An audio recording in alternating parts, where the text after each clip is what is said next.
ನಮಸ್ಕಾರ ರೈತ ಬಾಂಧವರೇ, ಬೆಳೆಗಳು ಆರೋಗ್ಯಕರವಾಗಿ ಬೆಳೆಯಲು ಹಾಗೂ ಹೆಚ್ಚು ಫಲ ನೀಡಲು ನೈಟ್ರೋಜನ್, ಫಾಸ್ಫರಸ್ ನಂತಹ ಪೋಷಕಾಂಶಗಳನ್ನು ನೀಡಿದರೆ ಸಾಲದು. ಇವುಗಳ ಜೊತೆಗೆ ಕ್ಲೋರಿನ್ ಎಂಬ ಪೋಷಕಾಂಶ ಸಹ ಬಹಳ ಮುಖ್ಯ.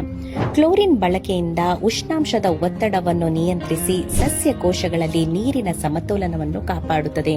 ಇದು ಬೆಳೆಗಳಲ್ಲಿ ಉತ್ಪತ್ತಿಯಾಗುವ ಎನ್ಸೈಮ್ಗಳನ್ನು ಸಕ್ರಿಯಗೊಳಿಸಿ ಜೈವಿಕ ಕ್ರಿಯೆಗಳನ್ನು ಸುಗಮಗೊಳಿಸುವುದಲ್ಲದೆ ಸಸ್ಯದ ರೋಗ ನಿರೋಧಕ ಶಕ್ತಿಯನ್ನು ಹೆಚ್ಚಿಸುತ್ತದೆ. ಇದರಿಂದ ಸಸ್ಯಗಳು ಆರೋಗ್ಯಕರವಾಗಿ ಬೆಳೆದು ಉತ್ತಮ ಲಾಭ ನೀಡುತ್ತದೆ.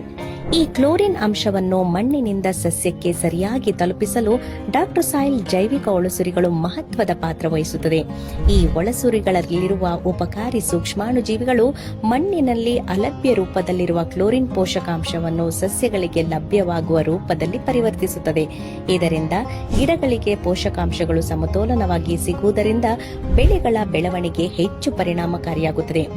ಡಾಕ್ಟರ್ ಸಾಯಿಲ್ ತೋಟದಲ್ಲಿ ಲಭ್ಯವಾಗುವ ತ್ಯಾಜ್ಯಗಳನ್ನು ಪುನಃ ಪೋಷಕಾಂಶಗಳಾಗಿ ಪರಿವರ್ತನೆ ಮಾಡಿ ಮಣ್ಣಿನಲ್ಲಿ ಪೋಷಕಾಂಶ ಚಕ್ರವನ್ನು ನಿರಂತರವಾಗಿ ಸಮತೋಲನಗೊಳಿಸುತ್ತದೆ.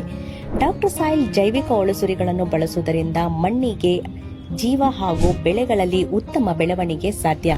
ಈ ರೀತಿಯ ಪೋಷಕಾಂಶಗಳ ಬಗ್ಗೆ ಮಾಹಿತಿ ಪಡೆಯಲು ಈ ವಿಡಿಯೋದಲ್ಲಿ ನೀಡಿರುವ ಸಂಖ್ಯೆಯ ಮೂಲಕ ಸಂಪರ್ಕಿಸಿ.